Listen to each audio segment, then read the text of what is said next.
नमस्कार। सलमान खान की विरासत को आगे बढ़ाने वाले एक बहुत बड़े बॉलीवुड एक्टर ने फिर से एक बहुत बड़ा कांड कर दिया है। लेकिन इस बार क्या कांड किया है बताऊंगा आपको। फिर से उनके ऊपर हिट एंड रन केस हुआ है। फिर से एक कोई गरीब चल रहा था, उसकी ज़िंदगी चली गई। लेकिन कौन है वो एक्टर जो कि पूरी तरीके से सोशल मीडिया पे उस एक्टर को ना जाने कैसी कैसी बातें झेलनी पड़ रही है। लेकिन आपको बता दूं कि वही छोटा मोटा एक्टर नहीं है, बॉलीवुड का एक बहुत बड़ा एक्टर है और उसने ऋतिक रोशन के साथ भी काम किया है। और अभी जिस तरीके से उसने जो कांड कर दिया है, उनके कार से जिस तरीके से एक गरीब की हत्या हो गई है, मौत हो गई है, तो पूरा फिर से एक बार बॉलीवुड इंडस्ट्री अपने आप में हिल चुका है। तो बताऊंगा आपको इस वीडियो में कि वो कौन सा बड़ा एक्टर है और उसके ऊपर कौन कौन सी धारा लगी और क्या उनकी आगे जाकर के मुसीबतें बढ़ने वाली हैं। तो इन सारे चीज़ों को जानने के लिए इस चैनल को सब्सक्राइब करके बेल आइकन को प्रेस कर दीजिएगा और वीडियो के अंत तक बने रहिएगा।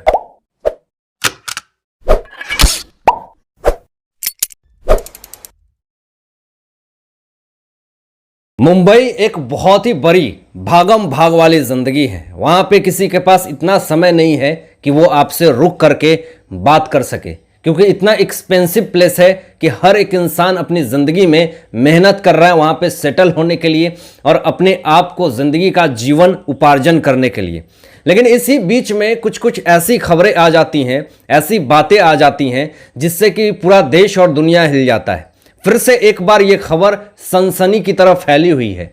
फिर से वो बड़ा एक्टर सारे लोगों के जुबां पे आ चुका है, क्योंकि ऐसा ही एक वारदात हुआ था कि सलमान खान ने जब वो पार्टी से आ रहे थे तो पेडेस्ट्रियन पे कुछ गरीब लोग सोए हुए थे और उसी तरह से शायद उनके ऊपर आरोप भी लगा था कि वो ड्रिंकिंग में हैं और उनके ऊपर इन्होंने गाड़ी चला दी और उस गरीब इंसान की मृत्यु हो गई। लेकिन अभी तक इन्वेस्टिगेशन में ये पता नहीं चल पाया कि गाड़ी सलमान खान चला रहा था या फिर उनका ड्राइवर। हालांकि लेकिन उन्हीं के विरासत को आगे बढ़ाने वाले ये एक बहुत बड़े एक्टर हैं। इनका नाम है रजत बेदी। इन्होंने कोई मिल गया में ऋतिक रोशन के साथ भी काम किया है। शायद आप लोगों ने इन्हें देखा होगा। बात है मंगलवार की, जब ये सुबह सुबह कहीं बाहर निकले हुए थे और अपने घर की तरफ जा रहे थे। लेकिन अचानक इन्होंने आरोप लगाया कि मेरे सामने एक ऐसा इंसान आ गया जो नशे में था, तो फिर उसकी हमारी गाड़ी से टक्कर हो गई।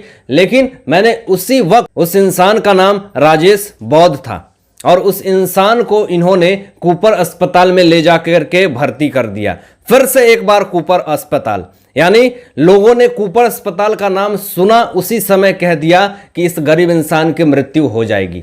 लेकिन किसी तरह से उस रजत बेदी ने उस गरीब इंसान को कूपर अस्पताल में ले गए और वहां पे इलाज करवाने लगे। जल्दबाजी में सारे उनके परिवार लोग आए राजेश बौद्ध के, जो अस्पताल में भर्ती था और उसकी खून से लथपथ थी पूरी शरीर। रजत बेदी ने कहा कि मैं सारे खर्चे को उठाने को तैयार हूं, बस ये किसी तरह सही हो जाए। लेकिन राजेश बौद्ध जो अस्पताल में भर्ती था, उनके परिवार ने आरोप लगाया कि रजत बेदी फिर कभी भी न आए, न देखा उन्होंने कि क्या उनकी हालत कैसी है अस्पताल में, क्या नहीं है। लेकिन रजत बेदी के मैनेजर ने यह कहा कि वो तो 3:30 बजे सुबह में जाकर के उनके ब्लड की व्यवस्था कर रहे थे, वहां पर जाकर के उनकी सेवा कर रहे थे, ऐसा उनके मैनेजर ने कहा। लेकिन उनके परिवार की तरफ से सीधा सा ये आरोप लगा कि उन्होंने बस हॉस्पिटल में छोड़ दी और उनके हालात पे, उनकी स्थिति पे छोड़ दिया। अब the times of India news के हिसाब से जिस इंसान की एक्सीडेंट हुई थी राजेश बौद्ध की, उसकी हत्या हो गई है, वो मर गया है। यानी कि कहानी में यहां पे पूरी तरीके से ट्विस्ट आ गया, क्योंकि अब रजत बेदी ने यह नहीं सोचा था कि मैं अगर इस इंसान को जाकर के, ये मेरे कार से धक्का लगा है, सुबह सुबह 6:30 बजे की बात है, तो क्या वो मर ही जाएगा, ऐसा सोच करके उन्होंने वहां पे छोड़ दिया। ऐसा आरोप द टाइम्स ऑफ इंडिया ने ये लगाया है। लेकिन अब सोर्सेस के हिसाब से यह खबर आ रही है कि इस इंसान ने वहां पर छोड़ करके, जिस कारण से फाइनेंशियल प्रॉब्लम हुई होगी या फिर किसी प्रकार की रीजंस हो रही होगी जिस कारण से, या फिर अंदरूनी चोट आ गई होगी जिस कारण से उसकी हत्या हो गई। अब यहां पे मामला उनके ऊपर 304A की धारा आईपीसी उनके ऊपर लग चुकी है। यहां पे लापरवाही के कारण हत्या करने का आरोप लग चुका है उनके ऊपर। लेकिन आपको मैं ये भी बता दूं कि इनके मैनेजर ने ये बात कही और ये कहा डीएन नगर पुलिस स्टेशन में, जहां पे ये मामला दर्ज हुआ है, वहां पर जाकर के इन्होंने ये कहा कि जब सुबह में मंगलवार को ये 6:30 बजे रजत बेदी अपने घर की तरफ जा रहे थे तो राजेश बौद्ध, जिसकी हत्या हुई है, जो इस इंसान चला गया इस दुनिया से, उसके बारे में ऐसी ऐसी ये बातें इनके मैनेजर और रजत बेदी के तरफ से ये बयान आ रहा है कि वो 6:30 बजे सुबह में मेरे गाड़ी के सामने आकर के खड़ा हो गया, वो नशे में था और जिस कारण से हमारे गाड़ी में वो टकरा गया। अब सोशल मीडिया पे यहाँ पे सवाल ये खड़े होने लगे कि इतना सवेरे सवेरे कौन नशा करके सड़कों पे घूमता है, और अगर नशा करके घूमता है तो डीएन नगर मेट्रो स्टेशन अंधेरी का बहुत ही पॉश एरिया है, वहाँ के कैमरा को चेक किया जाए कि रियलिटी में किसकी गलती है। लेकिन यहाँ मामला पूरी तरीके से कॉम्प्लिकेटेड होता जा रहा है। उनकी फैमिली पूरी तरीके से इस आरोप को मानने को तैयार नहीं है और रजत बेदी के खिलाफ पूरी तरीके से एफआईआर और केस करने के तैयार में है। अब यहाँ पे रजत बेदी, मैं आपको बता दूं कि फिल्म इंडस्ट्री से तो वो दूर हैं, फिल्म इंडस्ट्री में वो काम नहीं करते, शायद क्या करते अभी इसका खुलासा नहीं है। लेकिन जिस तरीके से फिर से एक बार शर्मसार हो गया है बॉलीवुड इंडस्ट्री और महाराष्ट्र इंडस्ट्री।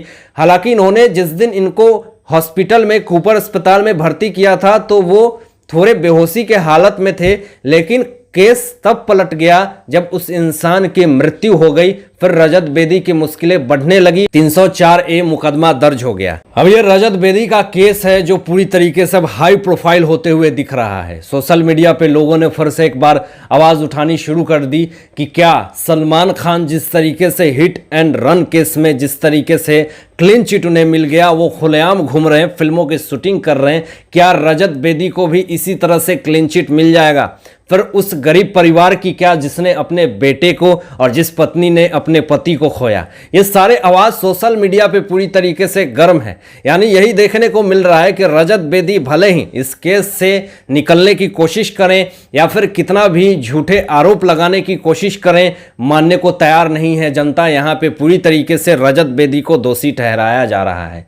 लेकिन अब जो मुद्दा एक गर्म होता हुआ दिख रहा है सोशल मीडिया पे, लोगों ने कहना शुरू कर दिया कि उस गरीब की जिस तरीके से हत्या हुई है, उसके जिंदगी का और उसके परिवार का पूरी तरीके से खर्च उठाने की पूरी तरीके से जिम्मेदारी रजत बेदी को ठहराई जा रही है, क्योंकि उसके घर में वही एक बच्चा होगा जो कमा रहा होगा, जो अपने परिवार के लालन पालन पोषण कर रहा होगा। लेकिन जिस तरीके से उनके कार से एक इंसान की मृत्यु हो जाती है, गरीब इंसान इस दुनिया से चला जाता है, क्या इस पर रजत बेदी को यहाँ पे उनके परिवार को लेकर के जो कुछ भी फॉर्मेलिटीज हो, क्या वो नहीं करनी चाहिए? इस तरह के सवाल सोशल मीडिया पे पूरी तरीके से गर्म है और उठ रहे हैं। हालांकि इन सारे मुद्दों पे आप लोगों की क्या सोच है, अपनी विचार जरूर व्यक्त कीजिएगा और लेटेस्ट अपडेट पाने के लिए इस चैनल को भी सब्सक्राइब करके बेल आइकन प्रेस कर दीजिएगा। Thanks for watching my videos.